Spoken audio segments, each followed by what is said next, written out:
आइए देखिए, मैथ के साथ साथ हम लोग को रीजनिंग को लेके चलना पड़ेगा, क्योंकि आपके लिए स्कोरिंग विषय है ये। तो आइए थोड़ा रीजनिंग पर फिर से काम करते हैं। और इसके कुछ क्वेश्चन मैंने कल या परसों पढ़ाया था यूट्यूब पर, इसमें से 7-8 क्वेश्चन कल, बाकी इसका पूरा सेट आज हम लोग खत्म करेंगे। आ जाइए आ जाइए। तो तैयार हैं आप लोग? Good evening. क्लास का टाइम चेंज कब से हो गया? जब तू सोया हुआ था। कहता है कि 8 जोकर आई जे के एल एम एन ओ और पी एक वर्गाकार मेज के चारों ओर केंद्र की ओर मुंह करके बैठे थे। अच्छा, एक बात और ध्यान दो, ये बिहार एसएससी का जो रीजनिंग है ये बैंक से ज्यादा खतरनाक है। बोलो क्यों? जैसे उसमें एक बार बैठाए तो 5 नंबर लाएंगे, आई इतना बैठाने के बाद 1 नंबर देता है। अब ऐसा अगर 5 क्वेश्चन पूछ लिया तो अगर 4 मिनट लग गया तब 20 मिनट लग गया। बात है समझ में? 2 मिनट लग गया तो 5 क्वेश्चन में 10 मिनट लग गया। और उसका आराम है कि 5 मिनट में जरूर सेट हो जाता है 5 नंबर वाला। इसलिए अब इतना डाटा पढ़ने के बाद ये एक ही क्वेश्चन है अब पूछा जाएगा। 2018 में 4-4 गो क्वेश्चन ये अलग से है, 4 क्वेश्चन अलग अलग दिया, 4 क्वेश्चन, वो 4 क्वेश्चन दिया। तो आपको ये ध्यान देना होगा कि पढ़ना ही पड़ेगा, बिना पढ़े उपाय नहीं है। आइए, 8 जोकर है आई जे के एल एम एन ओ और पी एक वर्गाकार मेज के चारों ओर केंद्र की ओर मुंह करके बैठे हैं। अब देखो, वर्गाकार बात कर दिया, हम पूरा सवाल अभी नहीं पढ़ने जाएंगे, जितना पढ़ लिए उससे काम करेंगे। वर्गाकार मेज है, 8 आदमी बैठेगा। सवाल क्या कहते हैं? आवाज ज्यादा है क्या? थोड़ा सा लग रहा है। अब ठीक है, अब बताइए। बहुत बढ़िया, बहुत कम हो गया, सुनाई दे रहा है ना? हो गया, इतने चाहिए। वर्गाकार मेज के चारों ओर केंद्र की ओर मुंह करके बैठे थे। उनमें से कुछ इसके कोने पर बैठे थे, जबकि कुछ भुजाओं के ठीक मध्य में बैठे थे। इसमें आपको बैठाना होता है दाएं बाएं। बात है समझ में? तो ये कोना उना जो बोलता है ना, जानबूझ के बोलता है कि कोना पर बैठाने की बात करेगा, ताकि आप कंफ्यूज हो कि कै आदमी कोना पर होगा, कै आदमी नहीं होगा। आगे इस सवाल में सिर्फ एक आदमी का चर्चा किया कोना पर बैठने का। मैंने तो पढ़ा नहीं, सवाल को कल पढ़ाया था। तो इसमें एक के आदमी के कोना पर बैठे के बातें हुआ। पहले बोल दिया कि कुछ आदमी कोना पर बैठेगा और कुछ भुजा पर। तो विद्यार्थी के दिमाग में आने लगता है, पता ना कुछ आदमी से मान लो कि 1 के 2 गो बैठेगा कि चारों कोना पर 4 गो बैठेगा। ये नहीं बोला कि 4 गो कोना पर होगा, 4 गो भुजा पर होगा, 8 आदमी हो जाएगा। और इस सवाल का मैटर करता है सिर्फ दाएं बाएं से, चाहे कोना पर बैठे या भुजा पर बैठे। अगर आप कोना पर नहीं भी बैठाते तो भी सवाल आपका गलत नहीं बनेगा, सही बनेगा। तो आ जाइए, हम बैठा ही लेते हैं, हमें कोई दिक्कत नहीं है। 4 गो कोना पर कर देते हैं और 4 गो भुजा पर कर देते हैं। हालांकि ऐसा कुछ कहा नहीं है, और आप कोना पर नहीं भी लिखोगे तब भी सवाल आपका सही बनेगा, खाली दाएं बाएं गलत मत करना। अब सवाल क्या कहता है देखो, वर्गाकार मेज के चारों ओर केंद्र की ओर मुंह करके बैठे थे। उनमें से कुछ इसके कोने पर बैठे थे, जबकि कुछ भुजाओं के ठीक मध्य में बैठे थे। भुजाओं के ठीक मध्य में बैठे थे, कुछ कोना पर बैठा था। सवाल कहता है के ओ के बाईं ओर ठीक बगल में बैठा था। के ओ के बाईं ओर ठीक बगल में बैठा था। आ जाइए। अब आपको यह नहीं ना कहा कि कहीं कोना से बैठना शुरू करे या कहीं से, तुम्हारा जो मन करे वहां से तुम बैठा लो। अगर आपसे कहा कि के ओ के बाईं ओर ठीक बगल में बैठा है, ओ मैंने यहां लिख लिया, ओ के बाईं ओर के बैठा हुआ है, ओ के बाईं, हाँ खाली दायां बायां गड़बड़ आपका नहीं होना चाहिए इसमें। ओ के बाएं ठीक बाएं में के हो गया। अब चलिए, सवाल क्या कहता है, जे एम के दाईं ओर ठीक बगल में बैठा था। अब देखो, जे और एम तो यहां पर नहीं है, तो अगला ऐसा नहीं अपना मन से यहां यहां कहीं लिख दीजिए। अब जो कोई लिखाएगा तो इससे रिलेट होकर ही यहां लिखाएगा। जो यहां पर बैठा हुआ इससे जरूर रिलेशन मिलेगा, तभी यह सवाल आगे बढ़ेगा। तो अपना मन से ये नहीं कि जैसे इसको अपना मन से लिख दिया तो आगे भी किसी को अपने मन से ही लिख दीजिए, ऐसे नहीं चलेगा। तो अब क्या हम इसको क्या करें, तो शॉर्टकट बना लेंगे। जे एम के दाईं ओर ठीक बगल में, जे जो है ना एम के दाईं ओर ठीक बगल में, जे एम के दाईं ओर होगा ना दाहिना, हम लोग का दाहिना यही है, ये बायां है। अगर मान लो इधर से बैठेगा तो फिर उधर पलट लेंगे, कोई दिक्कत नहीं, एम इधर होगा तो जे इधर हो जाएगा। लेकिन यहां से ये पता चल गया कि जे एम के दाईं ओर बगल में बैठा है, इस बात को नोट कर लिया। पी एल के दाईं ओर दूसरे स्थान पर बैठा था, पी और एल भी तो यहां नहीं है। चलो पी जो है ना, पी एल के दाईं ओर दूसरे स्थान पर, एल के दाईं ओर पहला और दूसरे स्थान पर पी बैठेगा। अब ये शॉर्टकट हम जानते हैं कि जे एम के दाएं में, जस्ट दाएं में बैठेगा और पी जो है एल के दाएं में दूसरा बैठेगा, ताकि हम दोबारा फिर पढ़ने ना जाए वापस। पता है समझ में? अब क्या कहता है सवाल, जे पी के बाईं ओर चौथे स्थान पर बैठा था, जे पी के बाईं ओर, पी के बाईं ओर, पी के बाईं ओर पहला, दूसरा, तीसरा, चौथा स्थान पर जे बैठा हुआ था। अब आपको पता है ना जे से इधर कौन बैठेगा, पक्का, तो एम को यहां मैं लिख लूं। अब देखो सेट हो जाएगा सवाल अब एक बार में। अब कहता है यहां पर हो गया, एन के बाईं ओर चौथे स्थान पर बैठा था, एन के बाईं ओर चौथे स्थान पर बैठा था, क्या है ना, तो एन जो है के बाईं ओर चौथे स्थान पर, के बाएं पहला, दूसरा, तीसरा, चौथा, एन जो है के बाएं चौथे स्थान पर बैठा था, कोई दिक्कत नहीं है।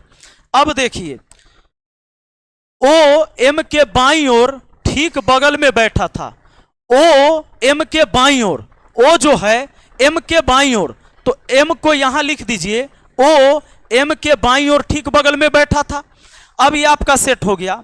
तो अब आपको पता है ना कि एम से दाएं में जे जाएगा, एम से दाएं में यहां लिख दिया, एक स्थान छोड़ दिया, एन आ गया, उसके बाद एल आ जाएगा, एल के बाद एक स्थान छूट जाएगा, पी आ जाएगा क्या, और एक जगह जो बच गया उसमें देख लो आई हो गया, कोई दिक्कत नहीं हमें।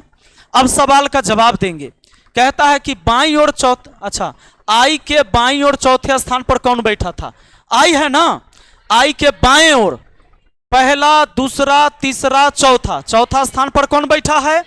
अच्छा एक बात बताओ, इसमें कोना पर नहीं भी रहता तो क्या ये सवाल गलत होता? नहीं होता ये सवाल गलत, जहां पूछा वहां वो आना है। तो ये कभी कभी ये ऐसे ही बुझ समझो, अगर मान लो ये इसमें कहता कि 8 आदमी है, 4 गो कोना पर रहेगा, 4 गो भुजा पर रहेगा, तो सोचने वाली बात है। नहीं भी है तो बना सकते हैं, दाएं बाएं कहता है कोना नहीं बनाते। अगर हम इसको वृत्ताकार घेरा में बनाते तो भी सवाल सही बनता, पर वृत्ताकार में नहीं बनाएंगे क्योंकि जब वर्गाकार का है तो भुजा पर ही बनाएंगे। चले आगे।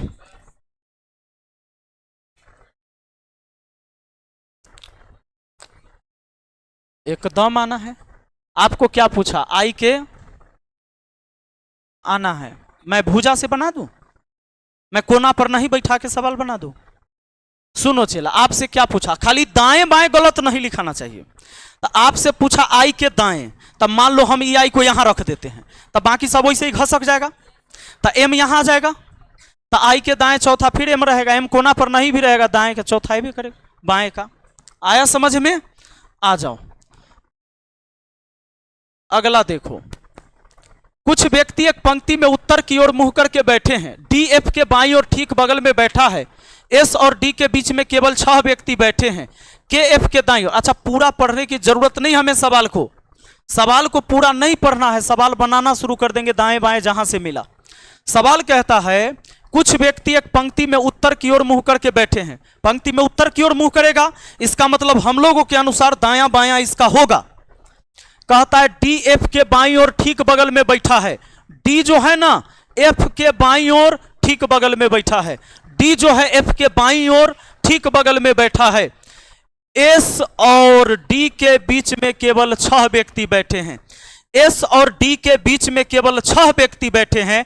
अब अगर आपका मन करेगा एस इधर लिख दोगे, एस और डी के बीच 6 व्यक्ति हो जाएगा, या एस इधर लिखोगे तो एस और डी के बीच में 6 व्यक्ति होगा। तो अब यहां कंफ्यूजन हो गया, तो आप क्या करो, इस बात का शॉर्टकट बना लो। आपको बोला ना कि एस और डी के बीच में कई आदमी, 6 आदमी, तो 6 आदमी यहां लिख दो कि एस और डी के बीच में 6 आदमी रखेंगे हम, ये मैंने ऐसा इसलिए लिखा, दाएं बाएं में मुझे बैठाना है तो दाएं बाएं नहीं लिखा, ताकि हम कंफ्यूज ना हो जाए बाद में कि डी इधर रहेगा एस उधर रहेगा चाहे एस इधर। ये हमारे हिसाब से हमको मन करेगा तो ऐसे लिखेंगे या मन करेगा ऐसे सेट करेंगे। आया बात समझ में? अब चलो, सवाल कहता है एस और डी के बीच में केवल 6 व्यक्ति हैं। के एफ के दाईं ओर तीसरे स्थान पर बैठा है। के एफ के दाईं ओर तीसरे स्थान पर, एफ के दाएं पहला, दूसरा, तीसरे स्थान पर तो के बैठा हुआ है, एफ के दाएं तीसरे स्थान पर के बैठ गया। अब सवाल कहता है एस पंक्ति के बाएं सिरे पर बैठा है, एस पंक्ति के बाएं सिरे पर बैठा है, इसका मतलब कि एस सबसे इधर है, एस सबसे। अब एक बात बताओ, डी इधर है, डी उधर है ना, तो एस को इधर रख दो, डी तो पहले लिखा गया है तो एस को लिख दिया। बीच में 6 आदमी, 1 2 3 4 5 6 आदमी, कोई दिक्कत नहीं हमें। अब एक बात बताओ, इतना लिखा गया। अब कहता है यदि पंक्ति में कोई अन्य व्यक्ति नहीं बैठा है तो पंक्ति में कुल कितने व्यक्ति बैठे हैं। अब कहता है कोई आदमी नहीं है जी, जितना है उतना गिन लो कि कितने आदमी है। 12 गो हो गया, 1 और 6 बीच में तो 6 आई 2 8 हो गया, 6 2 8 9 10 11 12। आपका आंसर क्या हो गया? Option A. आया बात समझ में? अब इसमें आदमी मत खोजे जाना कि और कौन कौन था, इसमें नाम नहीं लिया आपको 8 आदमी का, 12 आदमी का नाम नहीं लिया गया है, तो आदमी खोजने की जरूरत नहीं है। जितना बात कहा गया उतने कीजिए। आगे चले, आगे देखो, एक ही एग्जाम में पूछा गया है आपको। अच्छा चलो आगे और आएगा सीटिंग अरेंजमेंट के सवाल। कहता है कि निश्चित कूट भाषा में इतना को इतना लिखा गया, तो आपको नंबर याद है तो 16 में से 1 घटा देंगे तो 15, 21 में 2 जोड़ देंगे तो 23, यानी पहले 1 घटा है फिर 2 जुटा है। अगला देखिए तो 14 में से 1 घटा, यानी यही सिस्टम चल रहा है, पहले 1 घटाना है फिर 2 जोड़ना है, 1 घटाना है 2 पक्का। तो चलिए बना लीजिए इसको, पहले 1 घटाइए जे हो जाएगा, फिर आप 2 जोड़ेंगे, 1 घटाएंगे, सॉरी 1 घटाएंगे ना तो 18 में से 1 गया तो 17 वो हो जाएगा। फिर क्या करेंगे, जेड 1 घट जाएगा। देख लो सी नंबर आ गया, ऑप्शन सी। आगे आ जाओ। अब देखो सवाल कहता है 7 डिब्बे JKLMNOP को एक के ऊपर एक रखा गया है, किंतु उनका इसी क्रम में होना अनिवार्य नहीं है। मतलब जैसे नाम बोला वैसे नहीं है। तो 7 गो है ना, तो 7 गो है तो फटाक से 7 गो के लिए जगह जरूर बना देना। अगर फिक्स है 2 3 4 5 6 7 हो गया। अब कहता है एक के ऊपर एक रखा गया किंतु इसी क्रम में अनिवार्य नहीं है। के और जे के बीच में केवल 5 डिब्बे रखे गए हैं। अब 7 गो में के और जे के बीच में 5 गो है, इसका मतलब अगर के यहां होगा तो जे यहां होगा, या के यहां होगा तो जे यहां होगा, तभी ना बीच में 5 आदमी, 5 डब्बा बीच में आ जाएगा जी, एगो ऊपर एगो नीचे, तो हो गया ना 7 गो। अब देखो यानी के और जे का जगह पता चल गया है कि या तो ऊपर होगा, ये दोनों में से कोई एगो ना, या एक नीचे। कहता एल को पी के ठीक ऊपर रखा गया है, एल को पी के ठीक ऊपर रखा गया। अब एक बात बताओ, एल और पी तो अभी नहीं लिखे हैं आप इसमें, तो इसकी शॉर्टकट बना लो। शॉर्टकट कैसे बना लो, एल को पी के ऊपर रखा गया है, एल को पी के ठीक ऊपर रखा गया है, एम को एन के ठीक नीचे रखा गया है। किसको, एम को एन के ठीक, एम को एन के ठीक नीचे रखा गया है। ओ को जे के ऊपर किसी एक स्थान पर रखा गया है, जे के ऊपर किसी एक स्थान पर। अब क्लियर हो गया, आपने जे और के यहां सोच रहे थे ना, तो जे के ऊपर ओ आएगा तभी जब जे यहां न रह के जे यहां रहेगा, पक्का। तो जे यहां आ जाएगा और ओ को कहीं ऊपर रखा जाएगा।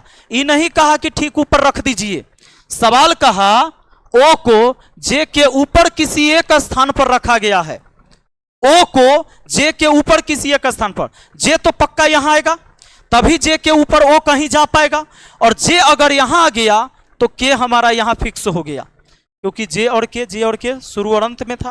क्लियर। अब एक बात बताओ, ओ इधर कहीं आ जाएगा। अब सवाल कहता है ओ जे के ऊपर किसी एक स्थान पर रखा गया है, एन को के ठीक नीचे रखा गया है, एन को के ठीक नीचे रखा गया है, और आपको पता है एन से जस्ट नीचे एम है, पक्का। अब कहता है एन और जे के बीच में कितने डिब्बे रखे गए हैं, एन और जे के बीच में, एन और जे के बीच में कितने डब्बे रखे गए हैं, 1 2 3 4, 4 डब्बे रखे गए हैं। हमारा आंसर हो गया। अब गौर करना जरा, सवाल में मैंने कोई जानकारी तो नहीं छोड़ा है। अब मान लो कि ओ को यहां कहीं रखोगे, एल पी लगातार रहेगा, अगर एल और पी यहां आ गया तो ओ यहां होगा, या यहां पी यहां एल तो ओ यहां होगा, होगा कि नहीं होगा। तो हमें उससे बहसे नहीं है, इसलिए सवाल देखिए जानबूझ के ऐसा दिया जाता है ताकि विद्यार्थी समझे कि भाई सवाल तो हमारा पूरा बन नहीं रहा है, तो बचले है। नहीं, सवाल का आंसर हो गया, जो आपसे पूछा उतना जानकारी दे रखा है, जितने जानकारी से आप जवाब दे देंगे, पक्का। आगे बढ़ें, आ जाइए, पकड़िए इसको, बस सीधे यहां पर जाना है, देखना है कि ये होता है 13, ये होता है 16, 3 जोड़ा, और ये 15, 15 में से 3 घटा 12, और 14 में 3 जोड़ गया 17, यानी पहले जो है 13 और 3 16, 15, 15 में से माइनस हो गया नहीं, यानी एक बार जोड़ना है, एक बार पहले क्या करना है, पहले जोड़ना है और फिर 3 घटाना है और फिर 3 जोड़ना है। वही काम इसमें भी हुआ है। तो इसमें देखिए, तो 12 3 15 ठीक है, और 13 में से 3 घटाएंगे, सॉरी कितना है 16, 16 में से 3 घटाएंगे 13, और फिर 3 क्या करेंगे, जोड़ेंगे, तो 7 और 3 10 होता है, यहाँ के दिया 11, ये गलत है। पहले 3 जोड़ेंगे तो हमारा 16 3 19 सही है, फिर 3 घटाएंगे, 5 में से 3 घटाएंगे 2 सही है, और 14 में 3 जोड़ेंगे 17 सही है। ऑप्शन बी आपका सही है। ए बी होगा, ए किसको हो रहा है, अरे कहां से बोल रहे हो, ओ सी और डी चेक करने के लिए कह रहे हैं।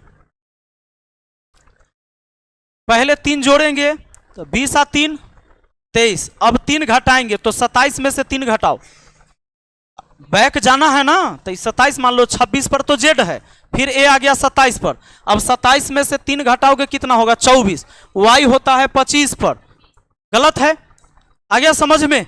अब चलो बी है, 3 जोड़ेंगे 16 3 19, ये तो ठीक है।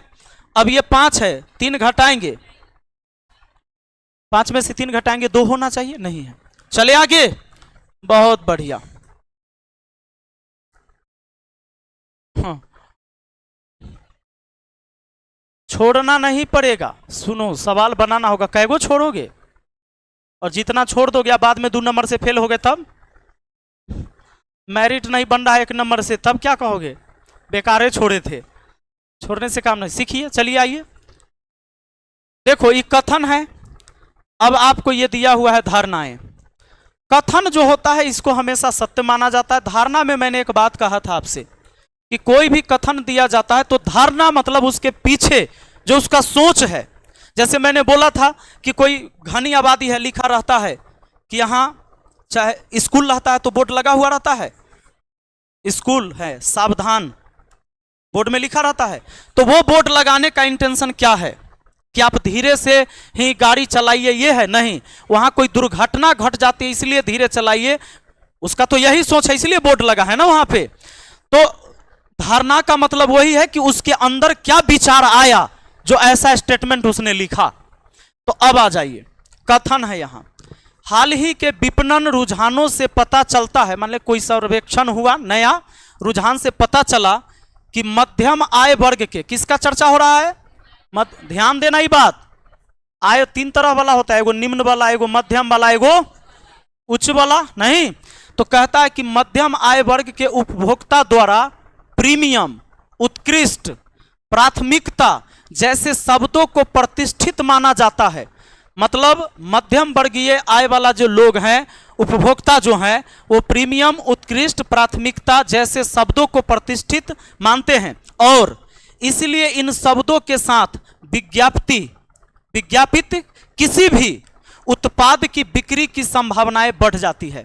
कह ये रहा है कि कोई अगर मध्यम वर्गीय उपभोक्ता है, किसी सामान में आप ऐसा कुछ लिखते हैं, विज्ञापन देते हैं, ये सब चीजें लिख के, जैसे प्रीमियम नहीं, उत्कृष्ट, प्राथमिकता, मतलब इस सामान को प्राथमिकता आप दे सकते हैं। ब्रश खरीदिए, ये सबसे बेहतरीन है, अगर आपको ब्रश लेना है ना तो ये ब्रश आपके दांतों के सेहत के लिए सबसे अच्छा है नहीं। तो अगर ऐसा करते हैं तो मध्यम वर्गीय जो उपभोक्ता हैं इसमें ज्यादा खरीदारी करते हैं, इसलिए बोला, इसलिए इन शब्दों के साथ विज्ञापित किसी भी उत्पाद की बिक्री की संभावनाएं बढ़ जाती हैं। अब देखो तो धारणा क्या है, पहला धारणा देखो, उक्त प्रतिष्ठित शब्दों के साथ विज्ञापित उत्पादों का मूल्य निश्चित रूप से उन उत्पादों की तुलना में अधिक होता है जो ऐसे शब्दों के साथ विज्ञापित नहीं किए जाते हैं। अब ये जो चीजें आई, इतना बड़ा आपको देगा डाटा तो इतना दिमाग छिड़िया जाएगा, लेकिन एगो बात समझो, मध्यम वर्गीय लोगों के बारे में बोला गया है कि किसी सामान में ये सब चीज लिखा हुआ रहता है ना, तो वो लोगों पर मान लो कि टूट पड़ता है, यानी उसकी खरीदारी ज्यादा करता है। इसका कहना है कि उक्त प्रतिष्ठित शब्द के साथ विज्ञापित उत्पादों का मूल्य निश्चित रूप से उन उत्पादों की तुलना में अधिक होता है जो ऐसे शब्दों के साथ विज्ञापित नहीं किए जाते हैं। इसने ना किसी और सामान से इसकी तुलना करना शुरू कर दिया है। इसका कहना यह है कि कोई और सामान में ये सब चीज नहीं लिखा जाए, उसकी अपेक्षा इसकी बिक्री ज्यादा होती है। देखो, उसकी अपेक्षा कथन का ये नहीं था, कथन का ये था कि अगर ऐसा लगाएंगे ना तो इसकी बिक्री बढ़ेगी। मान लो मेरी सैलरी अगर बढ़ गई है तो इसका क्या मतलब है कि आपकी सैलरी से ज्यादा हो गया, और आपकी सैलरी का तो जिक्र नहीं है इसमें, आपसे तुलना क्यों किया जा रहा है? आपकी सैलरी हो सकता है पहले से ही 1 लाख हो और हमारा सैलरी 10,000 था, बढ़ गया है। तो अगर यह कहा जाए कि मेरा सैलरी 5,000 रुपया से बढ़ गया है और कोई एक आदमी कहे कि हाँ बाकी सबसे अब इसका जो है सैलरी अब ज्यादा हो गया, तो गलत बात है। सैलरी मेरा बढ़ा है और आपका सैलरी क्या पता पहले से बहुत ज्यादा हो, तो दूसरे चीजों से इसकी तुलना नहीं करनी चाहिए थी। इसने क्या कह दिया कि उक्त प्रतिष्ठित शब्द के साथ विज्ञापित उत्पादों का मूल्य निश्चित रूप से उन उत्पादों की तुलना में अधिक होता है जो ऐसे शब्दों के साथ विज्ञापित नहीं किए जाते हैं। मतलब ऐसा विज्ञापन में नहीं लिखता है ना, ओकरा से ज्यादा बिक्री बढ़ जाता है। इसको बोला था कि इस चीज को लगाने से इसकी बिक्री ज्यादा बढ़ती है, यह कह दिया किसी और से ज्यादा। अब मान लो आप रेड चिप का जूता खरीदते हो तो उसने 50% डिस्काउंट देना शुरू किया, तो इसका यह नहीं मतलब है कि कैंपस से वो ज्यादा बेच रहा है। हाँ, रेड चिप वाला पहले से ज्यादा बेच रहा है वो अपने सामान को, लेकिन कैंपस से अब कोई आदमी आके कह दिया, तो इसको ओवर एक्टिंग नहीं करना है, बात को ध्यान रखना। ये निष्कर्ष जो है ओवर एक्टिंग करने वाला नहीं हो, ये बॉस होता है हमेशा कथन, ये ज्यादा बोल गया, ये गलत है, दूसरे से तुलना किया। दूसरा देखो, निम्न आय वर्ग से होने वाली बिक्री पर इस तरह के प्रतिष्ठित शब्दों का कोई प्रभाव नहीं पड़ता है। अब ये निम्न आय का चर्चा किया है, जबकि कथन में निम्न आय का चर्चा नहीं हुआ, उसमें मध्यम वर्गीय बात हो रहा था। अब हम एमपी चुनाव की बात करेंगे कि वहां जो है से बीजेपी ही जीती है और तुम कहोगे कि यहां तो आरजेडी हारबे करेगा हमारी, ये तो गलत बात नहीं हुआ। हम चर्चा कहां के चुनाव का कर रहे थे? एमपी का, और आपने कहां का शुरू कर दिया? बिहार का। तो ये अलग बात है, आप हमसे हट के बात कर रहे हैं, हम एमपी के चर्चा कर रहे थे, इसने अलग चर्चा कर दिया, दूसरे वर्ग में चला गया। ये दोनों गलत है। अगर दोनों गलत है तो ऑप्शन सी है आपका। ऐसे सवाल 1-2 सवाल से नहीं, आपको सवाल बनाने पड़ेंगे। सुनो, और ये सवाल ऐसे ही 4-5 लाइन का था।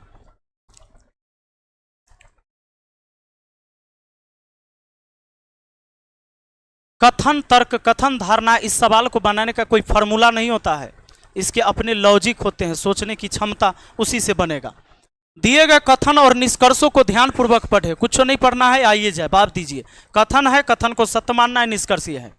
कहता है सभी बी जी है, ये जितना भी बी होगा इस सभी बी को घेर के जी लिख देंगे, कोई दिक्कत नहीं।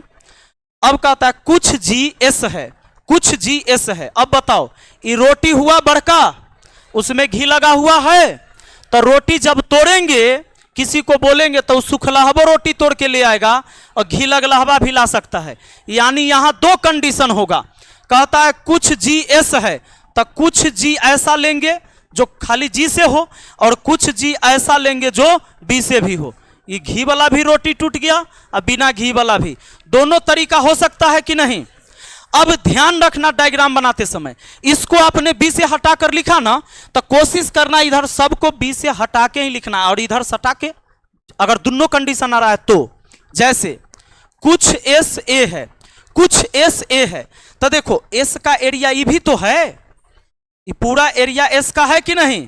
तो कुछ SA ऐसे लिख देंगे तो कोई दिक्कत, लेकिन अगर B से सटा दिया तो यहां कुछ SA ऐसे भी तो लिख सकते हैं जो B से हट के, दोनों संभावना है। अब देखो, अब आपको निष्कर्ष तो वही होगा जो बिल्कुल सत्य होगा, 100% सही हो।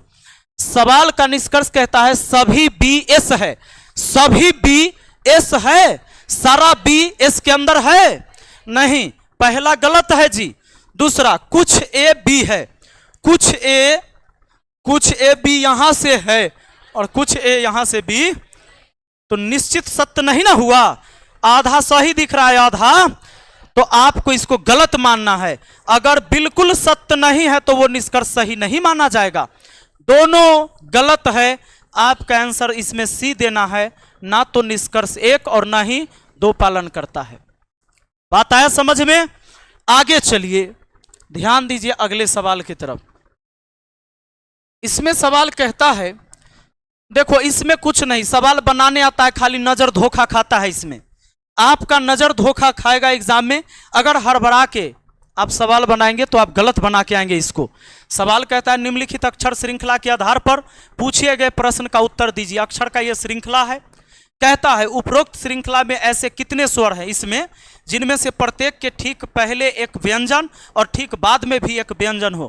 कहता है ऐसे कितने स्वर हैं। स्वर तो आपको पता होगा, A, E, I, O, U, इसके अलावा जो भी है 5 लेटर के बाद जो भी है व्यंजन है। तो कहता है कि ऐसे कितने स्वर हैं जिसके पहले भी व्यंजन हो, उसके बाद भी व्यंजन हो। अभी बना रही है, अब नींद आ जाएगा तुमको।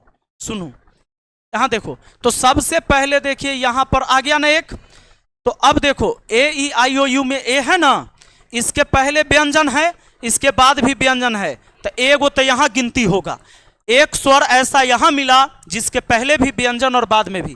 U भी है, लेकिन U से पहले व्यंजन है और बाद में तो स्वर है, गड़बड़ हुआ। U भी नहीं लिया जाए, E भी नहीं लिया जाएगा। U से पहले फिर आ गया U, ईश्वर हो गया, ये नहीं हुआ गिनती।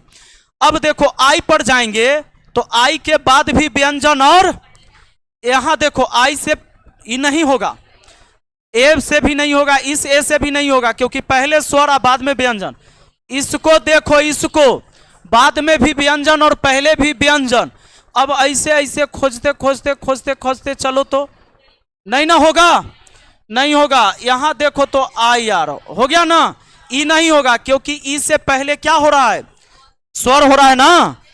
तो कोई भी ऐसा स्वर जिसके पहले भी व्यंजन और उसके बाद भी व्यंजन, ऐसा कई बार हुआ, तो आपका आंसर ऑप्शन डी हुआ। यही बात ना। आइए, हाँ सुनो, सवाल आपके सामने है और इसका तो जवाब देना बनता है ना, जवाब तो देना पड़ेगा, एग्जाम तो जवाब मांगेगा आपसे। अब देखिए सवाल क्या कहता है, शर्त दिया हुआ है। देखो ये ना प्रतीक संख्या और प्रतीक इसमें दिया हुआ है, जैसे संख्या 6 है, ये हैश जो है प्रतीक है, @ प्रतीक है, प्रतिशत का चिन्ह है प्रतीक, प्रतीक हुआ ग्रेटर देन। अब संख्या 6, 4, 9, 2 ये सब संख्या है आपका, इसका ये कोड दिया हुआ है इसमें, ये कूट यानी इसका कोड है ये CHTJ। अब कहता है यदि पहला घटक एक प्रतीक है और अंतिम घटक एक संख्या है तो इन दोनों के कूटों को परस्पर बदला जाना चाहिए। पहली बात मेरा सुनो, जब ऐसा सवाल देगा तो सबसे पहले यहां जाना, क्वेश्चन क्या पूछा उसको पढ़ना, शर्त बाद में पढ़ना। क्योंकि ये शर्त 3-4 शर्त देगा। अब ये 4 शर्त पढ़ के आप समय बर्बाद करेंगे। बात है समझ में?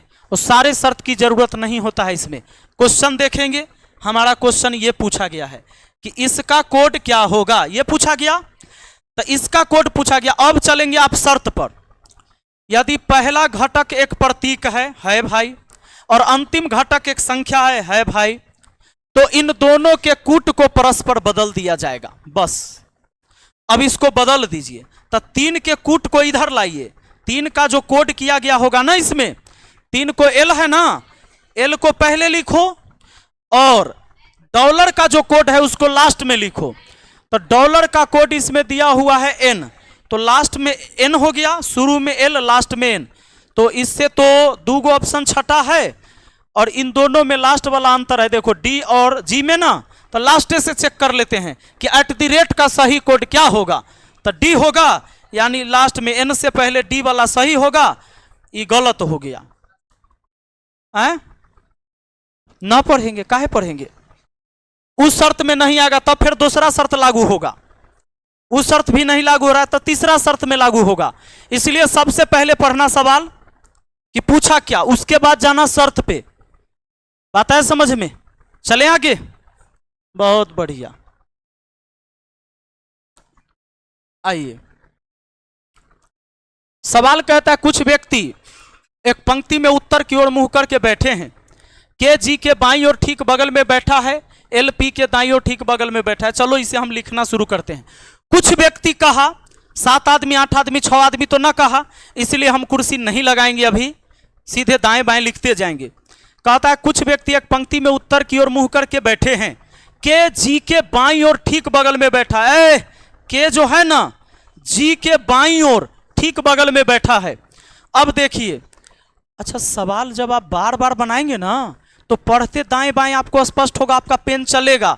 आप बार बार नहीं बना रहे तो तू कंफ्यूज होते रहे, एक दाएं गलती लिखा गया क्या, ऐसे करते रहोगे, समय बर्बाद होगा आपका।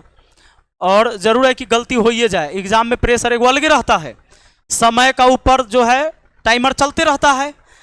आदमी उधर भी देखते रहता है, जितना बार सवाल देखता है ऊपर टाइमर देखता है। आधा समय तो हमारा टाइमर देखने में चला जाता है।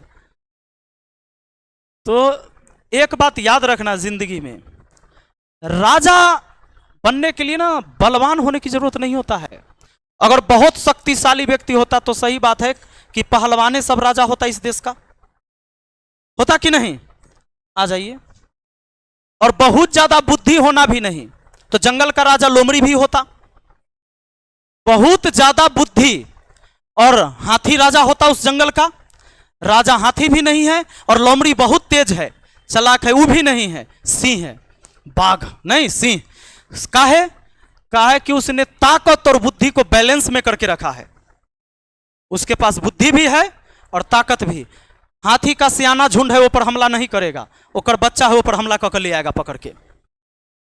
सिंह का ही काम होता है, देख लेगा कि हाथी के सियानका जा रहा है झुंड, उस पर हमला नहीं करेगा। वो प्रतीक्षा करता है कि अगर बचवा कखनियों पिछुआ जाए झुंड से या भटक जाए। बात है समझ में? वो वार भी तब करता है जब वो समझ जाता है कि जीतना है एकदम। ऐसा ना कि जाकर मार खा के आ गए तो फिर वैल्यू खत्म हो जाएगा। सिंह जाए या जहां तहां मारा जाए दोसर जानवर से, तो धीरे धीरे बाकी जानवर में हिम्मत आ जाएगा और सिंह के प्रति जो डर है वो खत्म हो जाएगा। तो कभी भी अपनी बुद्धि और ताकत इन दोनों का इस्तेमाल सही ढंग से होना चाहिए, बैलेंस में होना चाहिए। अगर दोनों गड़बड़ा रहा है तो आप कहीं के नहीं रह गए। तो उसी तरह एग्जाम में बुद्धि क्या है और बल क्या है आपका। ताकत आपका वो है जो आपके पास नॉलेज है, और वहां जाके आप हड़बड़ा गए यानी बुद्धि खत्म हो गया। पढ़ लो सवाल नहीं बन रहा है, बाद में 10 गो छोड़ के आया, कहा ये तो 4 गो बहुत इजी था, लास्ट में था, देखे में नहीं किए थे, ऐसा तो बाद में आंसर किया आता है तो ना देखते हो। अरे बाप रे भाई, तो 10 गो देखे न किए, ये तो कुछ नहीं था, ये तो बनिए जाता, बाद में पता चला 2 नंबर से फेल हो गया। नहीं, इसका मतलब क्या है कि आप उलझ गए कोई ऐसे क्वेश्चन जो आप पढ़े, आपको लगा कि कहीं बन जाएगा, तब वो विश्वास नहीं है, विश्वास डोल रहा है उसमें। और तैयो भीड़ गए, और भीड़ गए और 2 बार 1 बार में नहीं बना, तीसरा बार बनाना शुरू किए कि नहीं एकरा तो बना कर मानबई, हम तो पढ़ले हैं। अब यही वजह हुआ कि समय आपने उसमें इतना दे दिया कि बाकी जो सवाल इजी था, जो ऐसी बना देते आप बिना पेन के, उस सवाल आपसे छूट गया। तो वहाँ पर क्या है, जब आप पढ़ के जाएंगे ना, आपके अंदर कॉन्फिडेंस होगा, तो सवाल पढ़ते आपको पता चलेगा कि हमरा से बने वाला है कि ना। ये तब बन जाएगा। बनाना शुरू किए, अगला देखते ना भाई ये तो हम पढ़े ही नहीं, चलो एक छोड़ के निकलते, अगला पर चलते हैं। जब सब बना लिए, समय बच गया है, तो घूम के आइए देखिए तो कौन कौन था। समय है फालतू के बैठल हो तो करो उससे लड़ाई। अब मान लो उससे तो अच्छा है ना कि तुम जो 10 सवाल बनने वाला नहीं बना के आए, उससे तो अच्छा है कि एक बार बनने वाला सके बना लिए और दोबारा उसको हम देख रहे हैं। ये सही चीज है। अब बार बार जो टाइमर देख रहे हो, तो तोरा देखे से वो टाइमर जो देखोगे बार बार, तो वो ऐसा नहीं कि तोरा ज्यादा टाइम मिल जाएगा, ज्यादा टाइम भी नहीं मिलेगा। तो ये बेवकूफ़ी है कि हम बार बार घड़ियों देख रहे हैं, सवाल बना रहे हैं, हर सवाल को देख के, और फिर वहाँ टाइमर भी देखते हैं, हर सवाल के बाद टाइमर देखते हैं, हर सवाल के बाद टाइमर देखते हैं, और शुरू से विद्यार्थी 20 मिनट बाद देखना शुरू कर देता है। होता है ना ऐसा? ये नहीं करना है। हम इतने सोचेंगे कि भाई जितना बनता उतने बनता, पास हो लिया तो ठीक, न तो कोई ठीक ना हो। लाओ रे भाई, कौन कौन है, आओ बनबैत जाओ, लास्ट में बना के अपने मिलेगा रे 5 मिनट 7 मिनट आउरो है, कोनो छोड़ दिए हैं क्या? आओ तो देखते उसको, आ जाओ। हमने 2-3 एग्जाम दिया था, उसमें हमने 2-3 बार मिस्टेक बड़ा तगड़ा किया। हम कहानी सुनाए थे एक दिन, है ना, तो पास हो के फेल हुए हम। तो वो सब गलती नहीं करना है, बताएंगे किसी दिन फिर। सुन, अब ये देखो, तो सवाल हमारा ये था, के जी के बाईं ओर ठीक बगल में बैठा है। के जो है जी के बाईं ओर ठीक बगल में बैठा है।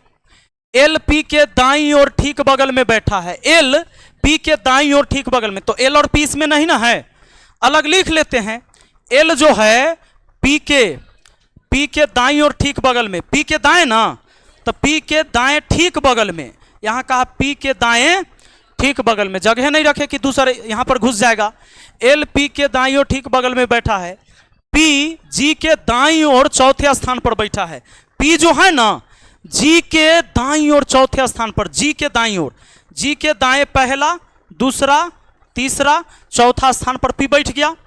पी जो है जी के दाईं ओर चौथे स्थान पर। अब आपको जी से पहले किसको रख लेना है? के को रख लेना है। के को रख लिया मैंने। अब सवाल आगे कहता है, एल एच के बाईं ओर चौथे स्थान पर बैठा है। एल एच के बाईं ओर चौथे स्थान पर, एच के बाईं ओर पहला, दूसरा, तीसरा, चौथा स्थान हो गया एल। अब सवाल कहता है, यदि पंक्ति में कोई अन्य व्यक्ति नहीं बैठा है तो पंक्ति में कुल कितने व्यक्ति बैठे? सबको पंक्तिये में न लिखे, तो 1 2 3 4 5 6 7 8 9 10 11। आपका आंसर ऑप्शन डी हुआ। आया बात समझ में? ऐसा सवाल हम लोगों ने 2 किया, एगो सवाल का आंसर 12 आया था पीछे। अब जैसे हम बनाए होंगे तो आपको लगा होगा कितना इजी था, लगा है ना इजी? तो आप भी बनाइए 2-4-5 बार, फिर आपको इजी होगा। आ जाओ। कहाँ से बनाओ रे? कोई सेट तक खरीद के एगो रखले होगा कि नहीं रखले होगा? नहीं खरीदा है, मार्केट में कोई भी सेट है, उठा लीजिए, बनाइए। प्रीवियस ईयर क्वेश्चन बनाइए जो पूछा गया है, पैटर्न ध्यान में रहेगा आपको। सवाल कहता देखो, ये इतना संख्या दिया गया है, कहता है यह प्रश्न नीचे दी गए 5 3 अंकीय संख्याओं पर आधारित है। ये जो संख्या है, उदाहरण है कि 697, पहला अंक 6, दूसरा अंक 9 और तीसरा अंक 7। ये पहला अंक, ये दूसरा अंक और ये। अब आते हैं सीधे सवाल पर, समझ गए इसका अर्थ? अब कहता सभी संक्रियाएं बाएं से दाएं की ओर जानी चाहिए। ठीक है, इधर से जा रहे हैं। यदि दूसरी सबसे छोटी संख्या के पहले अंक, कहता है दूसरी सबसे छोटी संख्या के पहले अंक और सबसे बड़ी संख्या के दूसरे अंक को गुना किया जाए तो गुणनफल कितना होगा? कहता है दूसरी सबसे छोटी संख्या, तो सबसे पहला छोटी संख्या ई है और दूसरा सबसे छोटा संख्या ई हुआ। देखो, सबसे पहली छोटी संख्या ई कहलाएगा और दूसरी सबसे छोटी जो इससे थोड़ा सा बड़ा हो, नहीं जगाइए इनको, तो दूसरी सबसे बड़ी। एग्जाम में हॉल में सो जाएगी ऐसी ही, हमको ना समझ में आ रहा लड़कियां सब क्यों सो जाती हमारे बैच में, हम परेशान है। राहुल सर के बैच में तो हल्ला कर रही थी, क्या मिठाई बंटा रहा था। कॉमेडी तो हमरा से ज्यादा राहुल सर नहीं कर सकते हैं, लेकिन क्या है कि हम सोच रहे हैं कि रीजनिंग पूछेगा तुमसे एग्जाम में, इसलिए कॉमेडी नहीं कर रहे हैं। अगर कॉमेडी आता तो हमारा विद्यार्थी हमेशा टॉपे होता उसमें। तो यहां पर देखो, दूसरी सबसे छोटी संख्या के पहला अंक, इस सबसे छोटा संख्या और दूसरा सबसे छोटा संख्या यही ना दिख रहा है जी। इसका पहला अंक हुआ 2 और कहता है सबसे बड़ी संख्या के दूसरे अंक, सबसे बड़ी संख्या यहां है, इसके दूसरे अंक 1 है, इसका गुणनफल क्या होगा? ऑप्शन बी आंसर हुआ। आया बात समझ में? चलिए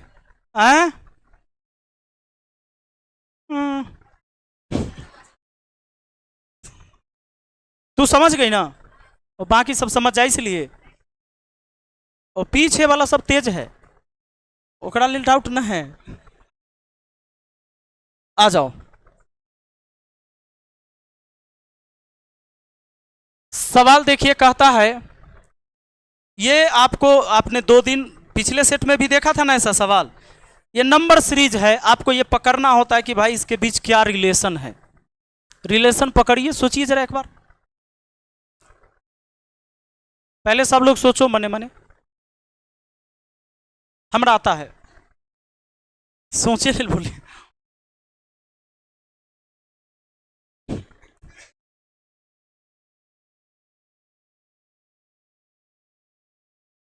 सुने कि लड़की सबके दिमाग कम होता है, लेकिन लड़का सब सोच ली तुम लोग? कौन कौन सोच लिया?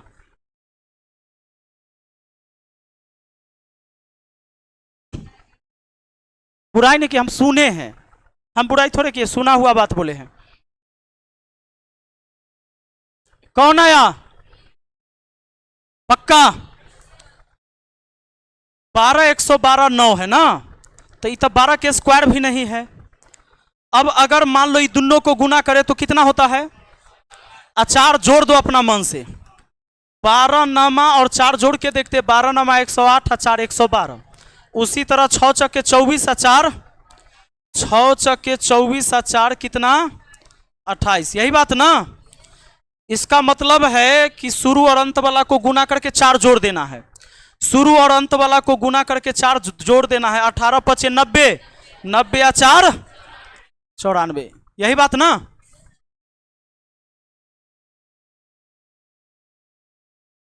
अब देखो जी, देखो कहता है, हाँ या गया, कहता है कि नीचे कथन और उसके बाद विकल्प में 4 निष्कर्ष दिए गए हैं, बताए कि कौन सा निष्कर्ष दिए गए कथन के आधार पर सत्य है।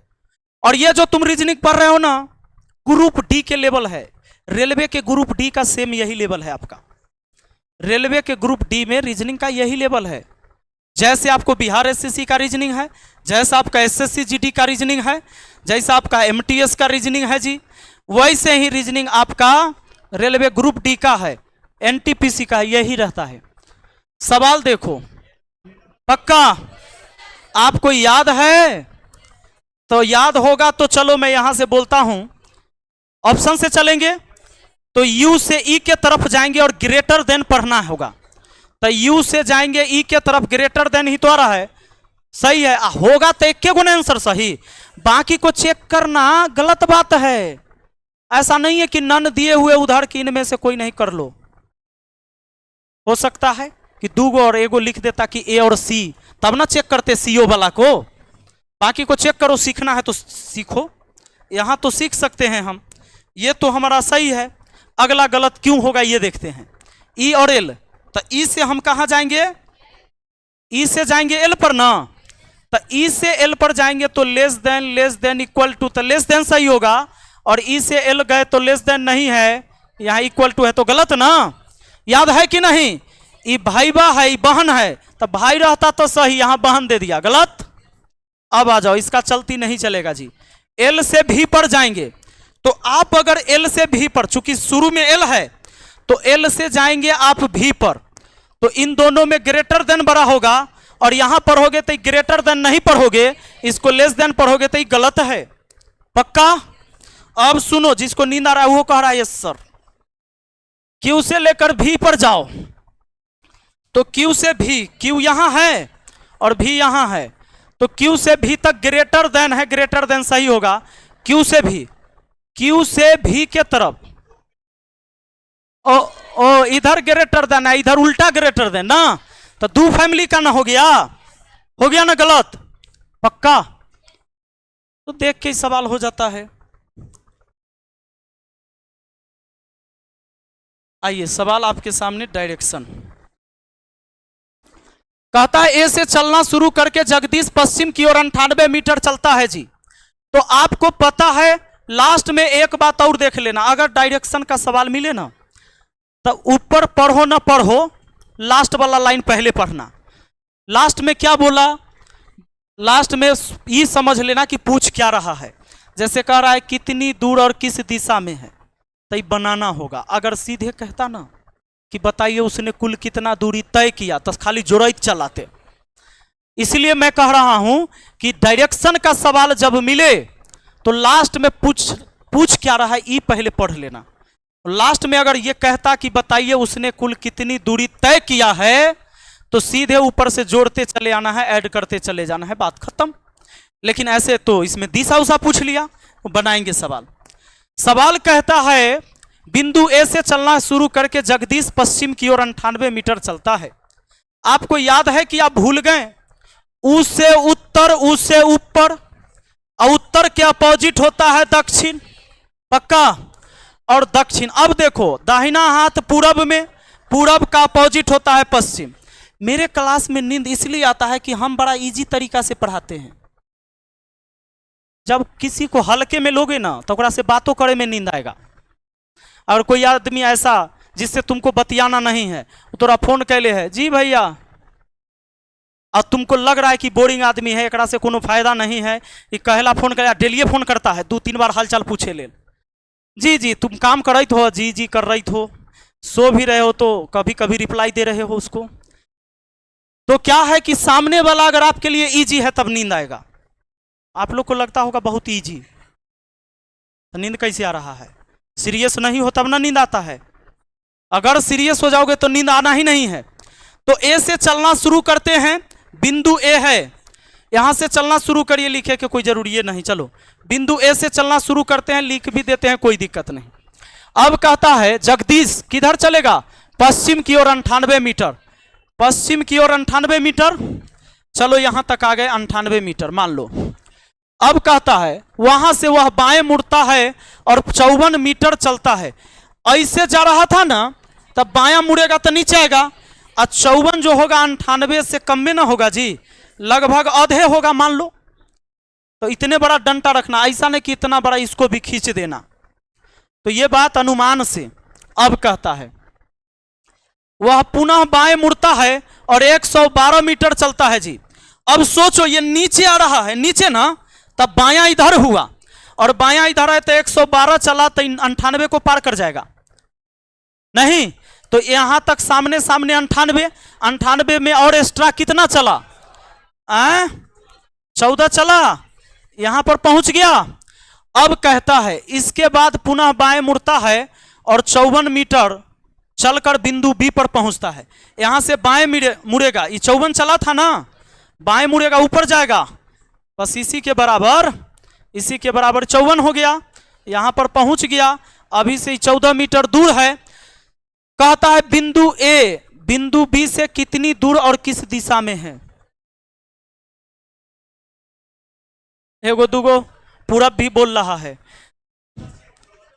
सवाल को एक बार गौर से पढ़ो, पूछ क्या रहा है? कह रहा है देखो अभी वो यहां पर है ना, ये गैप 14 मीटर है ना, कह रहा है कि बिंदु ए, अरे बिंदु ए बिंदु बी से कितनी दूर और किस दिशा में है? बिंदु बी यहां है ना, बी से पश्चिम दिशा 14 मीटर, नहीं 14 मीटर पश्चिम आपका हो गया ऑप्शन ए। पूरब नहीं ना बोलिएगा। चलिए बहुत अच्छा, चलो जी। बताओ ऑनलाइन वाला सबको आ रहा है समझ में बात?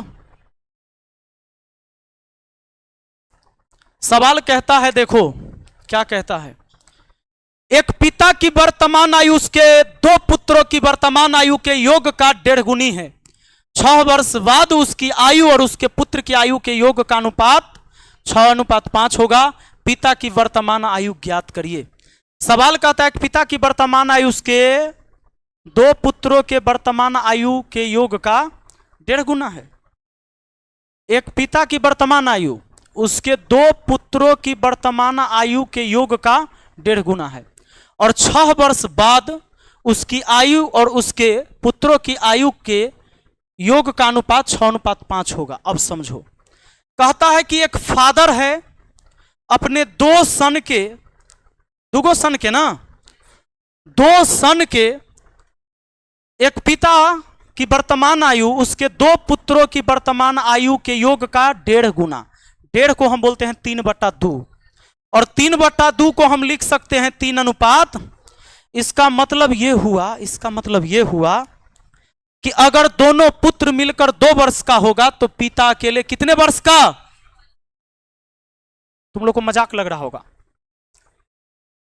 ये रेशियो है, ऐसा नहीं कि बेटा 2 साल के बाप 3 साल के होगा। ये रेशियो है जी। इसका आप 20 गुना कर दो तो इसका 20 गुना हो जाएगा। 20 दूना 40 है, 20 तिहाई 60 साल के व्यक्ति का 40 साल का बेटा हो सकता है ना। तो ये बात है। अब एक बात बताओ, तो यहां पर सवाल को समझो। अब यहां पर अगर 1 सन में लिखता, 1 सन लिखता तो ये रेशियो यहां 1 लिखता मैं, दोनों के आयु का दुगना हो जा रहा है ना। अब कहते हैं दोनों के आयु के योग का दुगना। कहता है एक पिता की वर्तमान आयु उसके 2 पुत्रों की वर्तमान आयु के योग का 1.5 गुना है, और 6 वर्ष बाद उसकी आयु और उसके पुत्रों की आयु का अनुपात 6:5 होगा। अब कुछ नहीं, देखो एक काम करते हैं, इसमें भी x लगा दिए, इसमें x लगा दिए, इसको हम लिख सकते हैं 3x/2x लिख सकते हैं। और सवाल कहता है 6 वर्ष बाद उसकी आयु और उसके पुत्र की आयु का योग 6:5 होगा। 6 वर्ष बाद ना, ये वर्तमान आयु है, ये कब का आयु है? 6 वर्ष बाद जाएंगे तो पिता का उम्र 6 साल बढ़ेगा और बेटा रुकल रहेगा। इसमें 12 जोड़ोगे, क्योंकि 2 पुत्र है तो एक पुत्र का उम्र 6 साल बढ़ेगा, दूसरा रुकल रहेगा, दूसरा भी बढ़ेगा, तो 6 साल 6 साल, इसमें कितना वृद्धि होगा? और रेशियो बोला है कितना का हो जाता है? 6:5 का। क्रॉस गुना करिए, 5 तिहाई 15x, 6 पचे 30, 6 दूना 12x, 12 छके, अब आ जाओ 12x आके घट गया 3x, 12x 15x में से घट गया, और 30 को उधर घटा दो 42 पक्का, 3 से काटा 14, x का मान बोलो, x का मान 14। आपसे पूछा है पिता की वर्तमान आयु 14 तिहाई 42, कोई दिक्कत? हो गया खत्म। Option B. चलिए आगे बढ़ते हैं अगले सवाल की तरफ, देखते हैं अगला सवाल क्या है। आइए चेक करिए इसको। उस संख्या का चयन कीजिए जो निम्नलिखित श्रेणी में प्रश्न चिन्ह के स्थान पर आता है।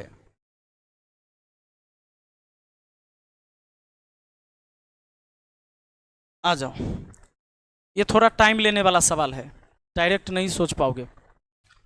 देखो 6 कितना होता है? 8 15 में कितना गैप? 7 का। 15 और 37 में 22 का। 37 और 104 में 67, पक्का होगा ना। अब गौर करो इसके बीच क्या रिलेशन हो रहा है। 2 और 7 में कितना का गैप? और 7 और 22 में 15 का, इसका 3 गुना तो है। और देखो तो क्या 15 का 3 गुना का गैप है? 45 का है। 22 में 45 जोड़ो 67 हो जाएगा ना, 2 और 5 7। अब 45 का 3 गुना का गैप तो यहाँ कितना होना चाहिए? तो 45 का 3 गुना कितना होता है? 135। अगर मैं 135 ऐड करूं, क्योंकि 22 में 45 ऐड किया 67, 67 में 135 ऐड करेंगे, कितना हो जाएगा? 7 5 12 के 2 हासिल 1, 13 6 19 आ 1 20, 202। तो यहां पर समझो, ये 2 बढ़ा था, 7 बढ़ा था, 22 बढ़ा था, 67 बढ़ा था, अब 202 बढ़ेगा, 104 में 202 बढ़ेगा, 306 हो जाएगा। आपका आंसर ऑप्शन सी हो जाएगा। ये 3 मंजिला सवाल था। 2 मंजिला है, 1 2 3। आ जाओ अगला।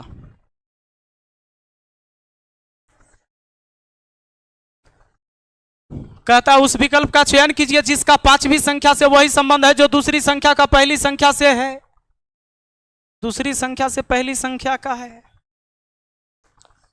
इससे अगला का बताना है, और वह रेशियो इसके बीच भी है। हाँ, 5 आ 2 7, 7 के स्क्वायर, 4 आ 2 6, 6 के स्क्वायर 36। जब भी कभी पूर्ण वर्ग संख्या दिखे, पूर्ण घन दिखे, तो दिमाग लगाना कि पूर्ण वर्ग पूर्ण घन वाला तो बात ना है। अब देखो 36, अब यहां ये तो हो गया, 7 4 11, 11 का स्क्वायर 121। पक्का? आगे आ जाओ, देखो आगे।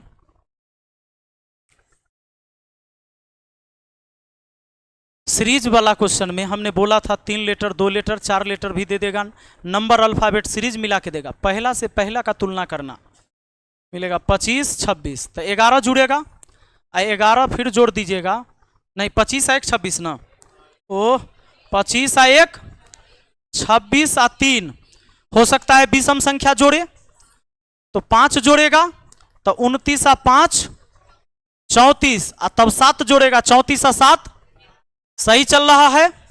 यानी 29 आ 5 कितना होगा? 34 वाला आंसर होगा। पक्का ना? अब आ जाओ, एल के बाद क्या है? ओ, तो 12 3 15 3 18, 18 3 18 3 21 ना जी, यू आ जाएगा, 34 यू वाला सही होगा। गया। पक्का ना? आइए,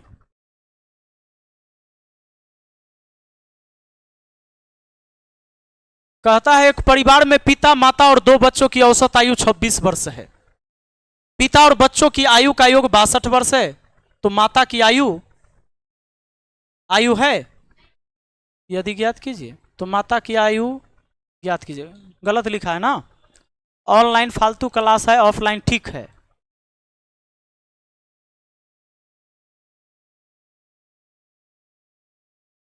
तोड़ा लेल पूरे दुनिया में दुख ही दुख है रे बाबू। एक परिवार में पिता माता और 2 बच्चों की औसत आयु, पिता माता और 2 बच्चा, 4 लोग हो गए। 4 लोग हो गए कि नहीं? 4 लोग हो गए, 26 वर्ष। तो 4 गुना 26 कर दो, 104 हो जाएगा। 104 वर्ष हो गया सभी का कुल आयु। पक्का ना? कहता है पिता और बच्चों की आयु का योग 62 है। पिता और बच्चा, बच्चा 2 गुना है, यानी 3 गो का है 62, तो माता जी काम निकल जाएगा इसमें से। 4 में से 2 घटा 2, और 10 में से 6 घटा 4, 42 वर्ष की माता जी हैं, मदर 42 वर्ष। सही है? आ जाओ। सर डाउट क्लियर नहीं कर रहे हैं, डाउट तोरा रह काहे रहा है? अब इतना आसान तरीका से पढ़ा रहे, जो विद्यार्थी क्रैश कोर्स में पढ़ेगा वो इसके बाद भी उसको डाउट रह रहा है, तो इस बार नहीं होगा तुमसे। अगले बार के लिए तैयारी करो, फाउंडेशन बेचाओ। आ जाओ। यदि 12 घंटे वाली घड़ी के दर्पण प्रतिबिंब में 5:40 बज रहा है तो वास्तविक समय 12 घंटा बोला, तो 11:60 में से घटाना, और इससे ज्यादा अगर बोल रहा है तो 23:60, 24 घंटा ना तो 12 घंटा। वो घटाने का यही तरीका है, 23:60। मान लो कोई ऐसा समय दे दिया जो इससे बड़ा रहेगा आपको, तो इससे घटा देना है।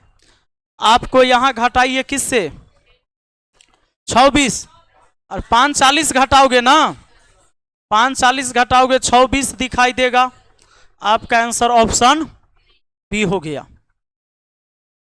आ जाइए, बना सकते इसको, कोशिश करिए एक बार।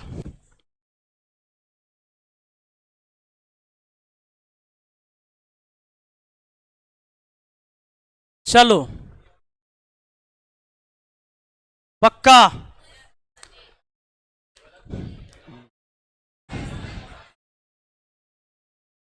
आइए देखते हैं हम। यहां देखो टी से के पर जाएंगे तो टी से टी इधर है, के इधर, के यहां है, तो टी से के पर जाएंगे, तो टी से के पर जाएंगे तो लेस, रुको ना, हमारा तो पते है।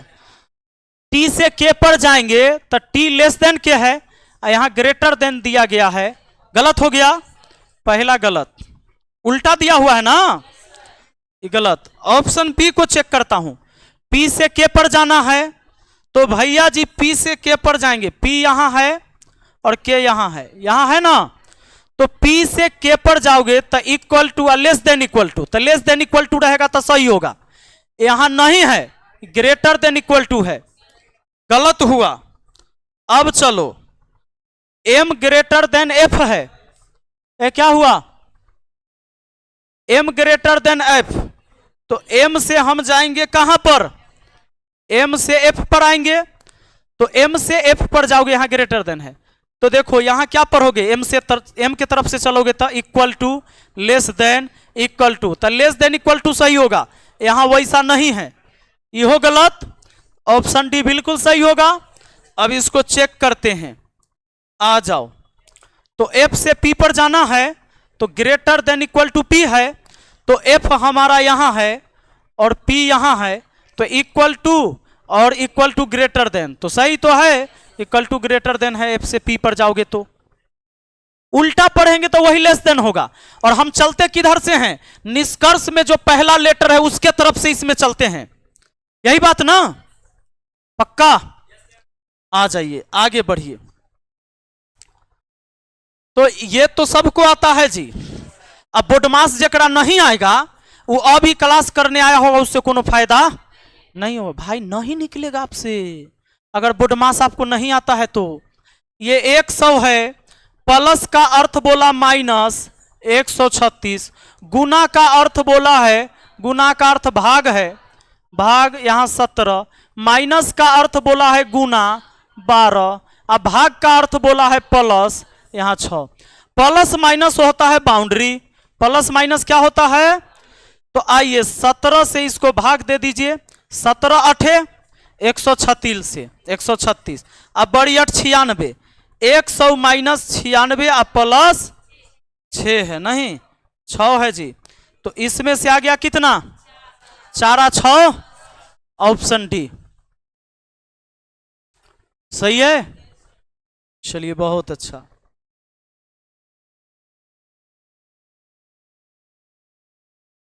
आइए,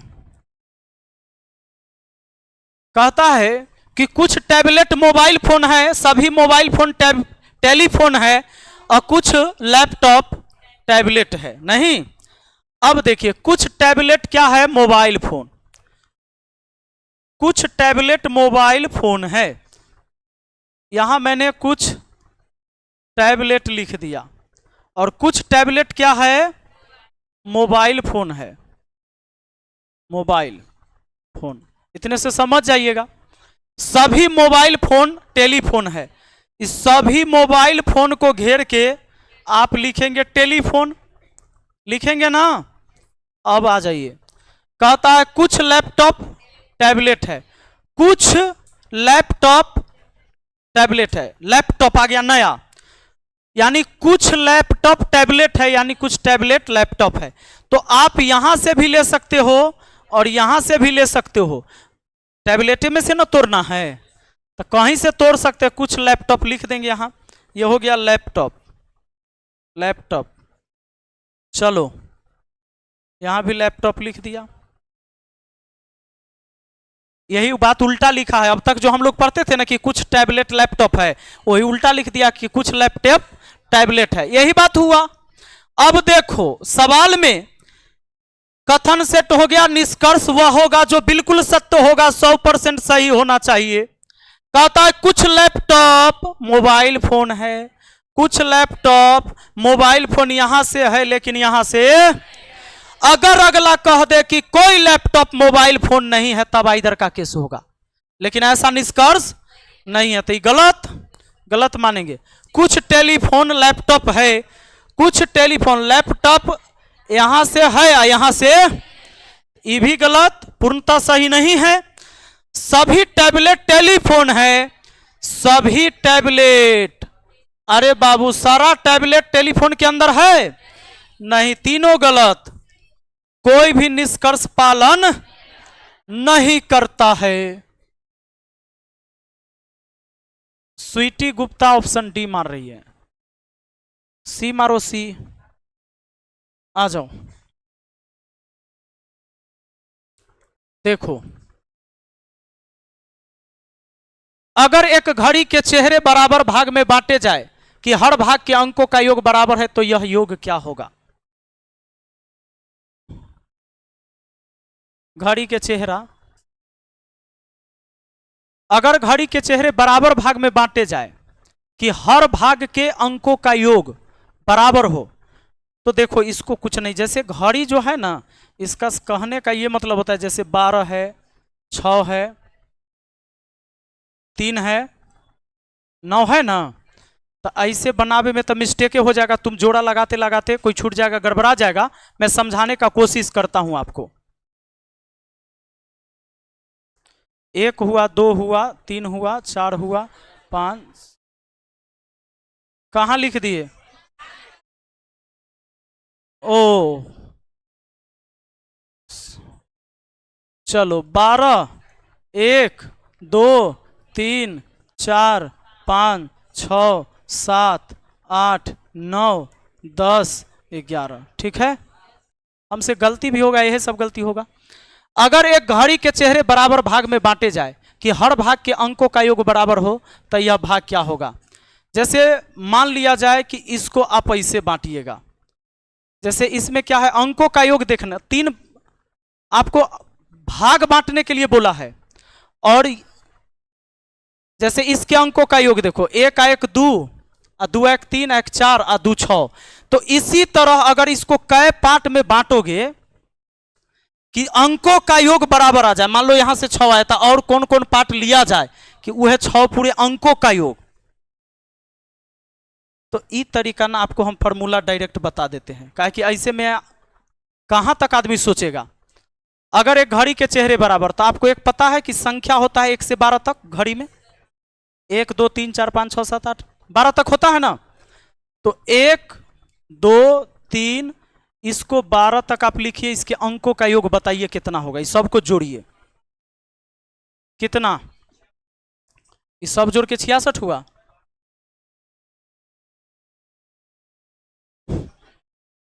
2 छके 13, 6 78 हुआ। अब क्या कर दो कि बस इसका 3 भाग कर देना, जितना योग आया ना 1 से लेकर 12 तक के योग, उस योग को 3 भाग कर लो, योग बट्टा 3, तो 3 भाग में बनेगा, और 3 भाग जो भी बनेगा उसमें अंकों का योग बराबर बराबर होगा। 78 को 3 से भाग दे दो, 26 आपका आंसर। सवाल ऐसा कभी आपसे पूछेगा तो 1 से 12 तक का योग जो होता है उसको 3 पार्ट कर देना है, योग बट्टा 3 कर लीजिए, तो जो 3 पार्ट में इसको बांटेगा और अंकों का योग सब जोड़ेगा तो भाग बराबर होगा। हाँ, एक के आंसर होगा, एक के आंसर होगा, एक कर एक के को आंसर होगा।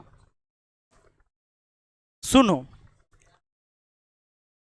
याद कर लोगे 26। FAINTS में कितने अक्षर अपनी जगह नहीं बदलेंगे अगर अक्षरों को वर्णमाला क्रम के क्रम में हिसाब से लिखा जाए।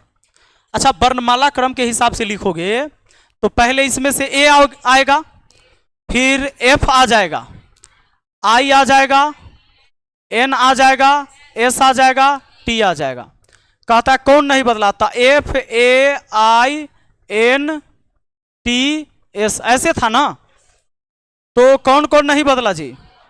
आई और एन नहीं बदला, दूगो नहीं बदला, ऑप्शन बी हो गया। ये दूगो नहीं बदला, अल्फाबेट के हिसाब से लिखा गया, ए पहले होता है बी बाद में, ऐसे लिखा गया, जो पहले आता है उसको पहले। आ जाओ, सब सवाल मैथ के टाइप का सवाल है, रीजनिंग का। कहता है एक आदमी हर एक तस्तरी में 9 मूंगफली रखता है, पर 2 तस्तरी खाली रह जाती है। यह दोबारा, तस्तरी माने कोई बर्तन है, तसले को बोलता है, प्लेट। अच्छा, ये तसली कह रही है, हमरो उल्टा सीधा सिखा देगी। एगो लड़का से पूछा, हमारा क्लास साथी था, तो टीचर बड़ी मारते थे, पूछे, वो थे साइंस के टीचर, हाई स्कूल में वो पढ़ाते थे, तो उनका काम था कि सबसे सुनते थे खड़ा करा के, लड़का हो या लड़की, प्रसाद बराबर बंटता था। तो इतना डंडा रखा हुआ रहता था, राम नारायण सर उनका नाम था। तो वो आते थे, जीव विज्ञान पढ़ाते थे 10वां क्लास में भी, तो वो मारते थे, पहले सबसे सुन लेते थे कि बेटा कुछ भी पढ़े हो तो बोलो, जो घर पे तुम पढ़ा ना, 2 लाइन बोलो, 1 लाइन बोलो, माने एक सेंटेंस पूरा होना चाहिए। तो एगो लड़का खाली याद कैले था कि सजीव किसे कहते हैं, वो बराबरे जब न तब सजीवे कहता था, उस सजीवे के परिभाषा याद कैले था।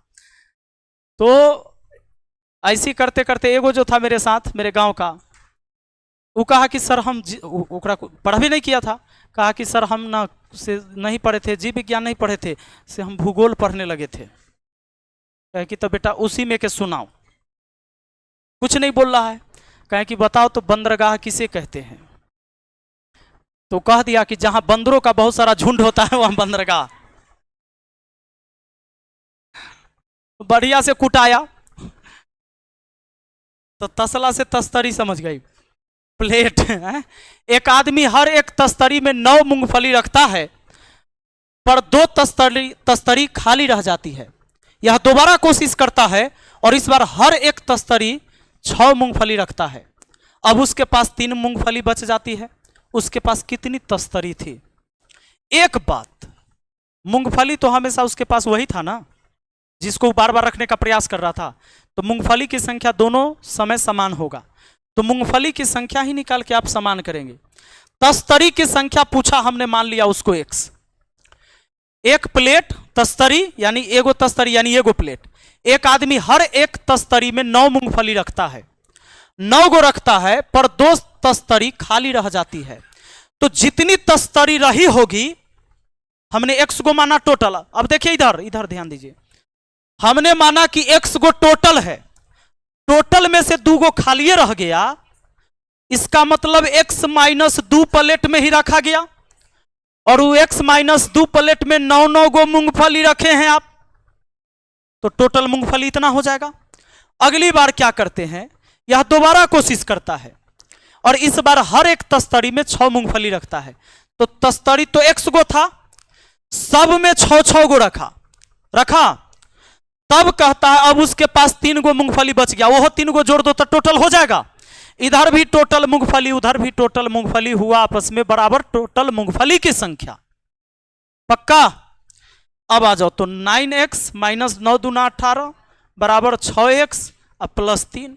6x आके घट गया जी, 3x हुआ, 18 3 उधर हुआ 21, 3 से काटो 7 बार में, x का मान कितना हुआ? ऑप्शन सी आपका आंसर हो गया, 7 गो प्लेट था। और अगर आपसे पूछ दे मूंगफली की संख्या बता दो, दोनों पूछ दे, कहे कि तस्तरी की संख्या और मूंगफली की संख्या कितनी थी, तो x के मान यहां 7 रख दो, 7 छक्के 42 और 3 42 और 3 45 गो मूंगफली था उसके पास, और उतने में परेशान था। अपना लोग के पास रहता फोड़ के खा जाते, परेशान होने की क्या जरूरत था? जब उसके पास मूंगफली था और एक्स्ट्रा 3 गो हो जा रहा था, 3 गो को खा जाता, वो हिसाब सही हो जाता। लेकिन उस बंदे ने वो 3 गो नहीं खाया, जिसके वजह से आप लोग को टेंशन हो रहा है। आइए, हड़बड़ाइए नहीं, आपने एक सेट भी अभी कंप्लीट नहीं किया है, और वो 25 क्वेश्चन का। एग्जाम में रीजनिंग कै गो रहेगा बिहार एसएससी वाला? 50 गो। 50 गो में तो हमको लगता है कि 2 गो कंबल के सेट लेके जाओगे तुम लोग, एगो बिछाओगे ओढ़ोगे। कौन सी आकृति दी गई श्रृंखला को सही ढंग से पूरी करता है? C number. हो क्या रहा है कि बाहर वाला आकृति, सॉरी अंदर वाला आकृति बाहर आ जा रहा है और उसमें एगो नया आ जा रहा है। जैसे सर्किल बाहर था, सर्किल को छोड़ो, अंदर में चतुर्भुज था ना, वो चतुर्भुज यहां आ गया, नहीं आ गया? तो चतुर्भुज बाहर में आ गया। अब अंदर में कौन है? तो त्रिभुज बाहर में आ जाएगा। तो बाहर में त्रिभुज आ जाएगा, तो बाहर में त्रिभुज इन 2 गो में तो है नहीं, इन 2 गो में बाहर में त्रिभुज है। अब हमको यह देखना है कि ये वाला आकृति बाहर आया, अंदर में त्रिभुज आया, तो अब त्रिभुज यहां पर क्या हुआ? बाहर आया, अंदर में कुछ नया आएगा जो बाहर यहां पर आएगा। तो बाहर में पंचभुज है ना, इसका मतलब वो अंदर में रहा होगा पंचभुज, और सी में है पंचभुज, नीचे है पंचभुज, इसमें है जी। हम बाबू रे खड़ा होके यहां देखते हैं, हमरा कम दिखता है, तुम लोग सामने से देखते हो। चले आगे आ जाओ।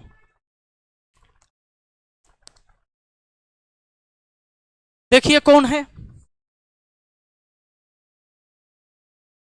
पक्का?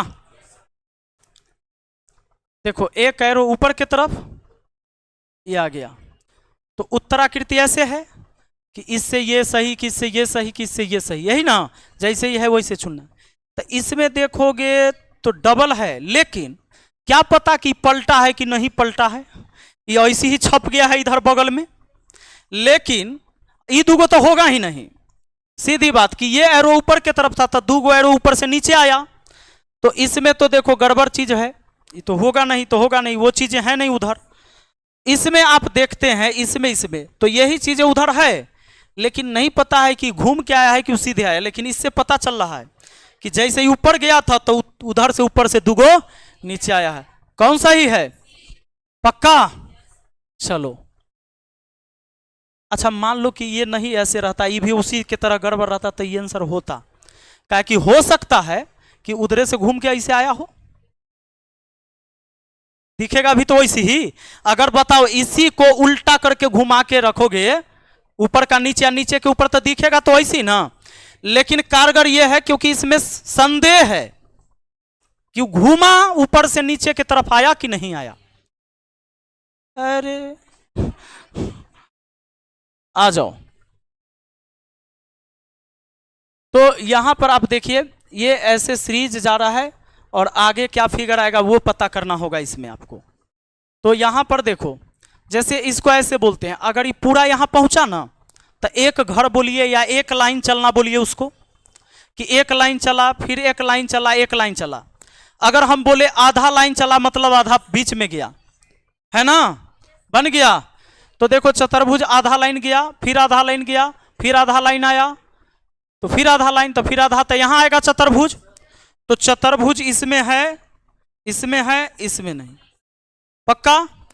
अब त्रिभुज को देखते हैं। त्रिभुज क्या किया? नीचे के तरफ आया, उल्टा चला ना, तो उल्टा चला आधा, तो फिर यहां से पूरा, एक बार तो आधा, अगला बार पूरा, तब ना यहां पहुंचा। और अगली बार फिर आधा, नहीं, अगली बार कितना? 1.5, एक आधा 1.5, तो अब चलेगा 2, तो 2 चलेगा, तो देखो यहां से आधा, एक 1.5, आधा, तो हो गया ना 2। अब चलाओ 2.5, तो आधा 1 2, तो उस कोने में, उस कोने में कहां है? सी में है, ऑप्शन सी हो गया। आया समझ में? त्रिभुज उल्टा चला, घड़ी के उल्टी दिशा में, और चला कैसे? पहले वो आधा आएगा तो यहां आएगा, सॉरी आधा आएगा तो नीचे आएगा, बीच में तो है, नीचे आएगा, और पूरा लाइन चलेगा। तो यहां से आधा पर है ना, जैसे नीचे है, तो पूरा लाइन चलेगा, तो कोना में दिखा, माने पहले आधा चला तो यहां आया, यहां से यहां घसक क्या है कि ना आधा, अगला बार में पूरा चला। अब क्या किया? तो आधा 1, अब 1.5 चल रहा है, तो अभी यहां है ना 1.5 का मतलब यहां जाके यहां आएगा, तो आ गया ना बीच में, यहां से यहां गया फिर यहां आया, 1.5 चला। अब 1.5 चला तो अब वो 2 चलेगा, तो आधा 1 1.5 हुआ, और फिर आधा तो 2 हो जाएगा। तो बताओ यहां आ गया ना, तो अब आ गया ये कितना 2 2, तो अब 2.5 चलेगा। यहां तो आधा 1 आधा तो 2 हो गया ना। अब 2.5 चलने के लिए आधा 2 घर पूरा, तो 2 लाइन पूरा चलेगा तो यहां आएगा, त्रिभुज आएगा ऊपर कोने में। ऑप्शन सी आंसर होगा आपका, कोई दिक्कत नहीं। आइए आगे समझिए जरा। वैसे ही सवाल है, ये सीरीज है आपका पूरा कि आगे कंप्लीट कौन करेगा इसको, तो आपको बताना होगा। देखो एक बात बताओ, कई तरीके आपके दिमाग में आ सकता है, जरूरी नहीं कि एक ही बार में वो आपसे बन जाए। अगर हम ऐसा सोचते हैं, इस एरो को लेते हैं, आपको एक बात बताओ, अगर मैं डिग्री की बात करूं तो कोई अगर इधर देख रहा है और इधर देखने लगे तो 90 डिग्री दाहिने आया, पक्का ना। लेकिन अगर इतना इधर से इधर आया तो 45। अब देखो यहां से यहां आया था 90, पक्का ना। अब चलो ये चीजें आपको समझ में आनी चाहिए। यानी कि अगर ये एरो ऊपर है और मैं मान लूं कि ये एरो इधर आया होगा इस दिशा में, तो कै डिग्री मुड़ा? अरे उधर से इधर मुड़ गया। सीधा देख रहा था ये किस दिशा में? उत्तर। अब देखने लगा पश्चिम, 90 डिग्री ना मुड़ा। अगर इस एरो को मैं देखता हूं रोटेट करके कि ऐसा चल रहा है कि नहीं चल रहा है, क्योंकि क्या पता कि ये मुड़ा कि वो मुड़ा। अब देखो पहले एक एरो किसी को पकड़ो आप, तो एक एरो ऐसा में एक ही एरो को पकड़ के पहले एक बार घुमा के देखते जाओ। तो अगर मान लो इसको ही हम ले लेते हैं पहले कि इधर दिख रहा हो, तो यही इधर मुड़ के आया होगा, तो 90 डिग्री बाएं मुड़ा, 90 डिग्री बाएं मुड़ा। तो अगली बार जब यहां आ गया तो 90 डिग्री फिर बाएं मुड़ेगा, तो 90 डिग्री बाएं मुड़ेगा तो इस दिशा में आना चाहिए ना, ऐसा ये नहीं है, समझे कि नहीं। तो अब रुकिए, पहले अब इसको समझ लेते हैं कि अगर मान लीजिए कि ये वाला इधर आया होगा, ये वाला को इधर तो हम ला के देख लिए, ये वाला अगर इधर आए तो कितना मुड़ा? 90। और रुक जाओ, 90 के बाद अगर वो इधर मुड़ गया है तब, यानी 90 और 45 चला, तो 90 और 45 चला, यहां गया, यहां गया है, तो मतलब यहां से यहां गया। अब यहां से फिर पहले 90 ले जाओ और फिर 45, तो इस दिशा में देख रहा था, अब देखेगा इस दिशा में, तो 90 यहां पहुंच जाएगा। इस दिशा का 90 इधर होगा जी, और 45 तो यहां पहुंच गया। यानी ये कैसे चल रहा है, एक बार 90 या फिर 45, ये बात मत भूलना।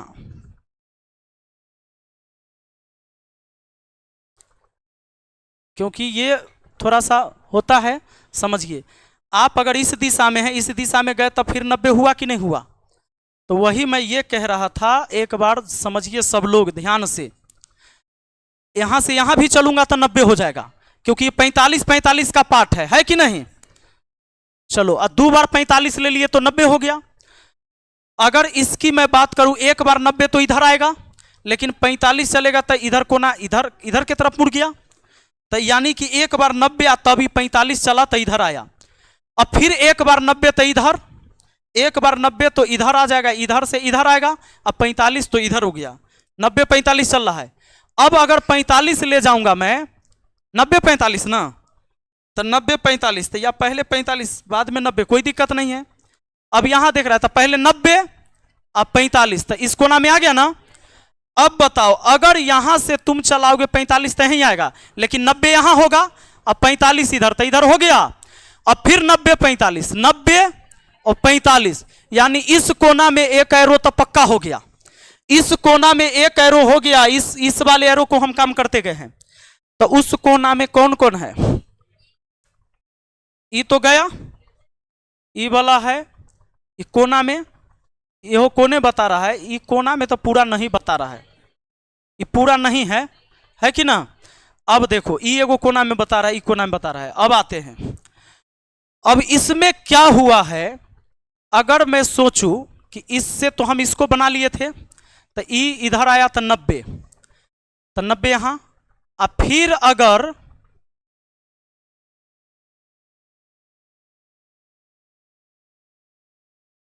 चलो इसको मैं सोच रहा हूं, मैंने तो इसको लाया था ना, तो पहले इसको लाए थे 90 और तब 45, तो ई आया था, यानी ई वाला हमारा एरो ये बनेगा, तो इधर मुड़ेगा तो बाएं 90, और फिर हाँ चूंकि ये बढ़ाते आप यहां चले गए थे, ई वाला 90 45 तो ई था, और फिर यहां से तो इधर कितना 45, तो फिर अब कितना 90, तो उस उधर मोड़िए तो इधर हो जाएगा, यहां से यहां 90 हो गया, और फिर 45, तो यहां से 45 इधर हुआ, और फिर अब 90, तो ऊपर के तरफ चल जाएगा, ऊपर के तरफ चल जाएगा कि ना, तो ऊपर के तरफ चल जाएगा, कौन होगा डी। डी बात आ गया समझ में। एरो वाला में एक एरो को पहले घुमा के आप रोटेट करके देखिएगा, दोनों एरो एक साथ नहीं, आप देखो अब इसको, ये सब सवाल आपके लिए कुछ नहीं है, मेन देखना है ये महिलाएं, इस सर्किल के अंदर जो भी है महिलाएं वो मॉडल, और ये कलाकार ना, कितनी महिला कलाकार मॉडल भी है, यानी तीनों में आना चाहिए, तीनों में आना चाहिए 17, यानी 17 महिलाएं हैं जो मॉडल भी हैं और कलाकार भी हैं। आगे चलो खत्म, ठीक है,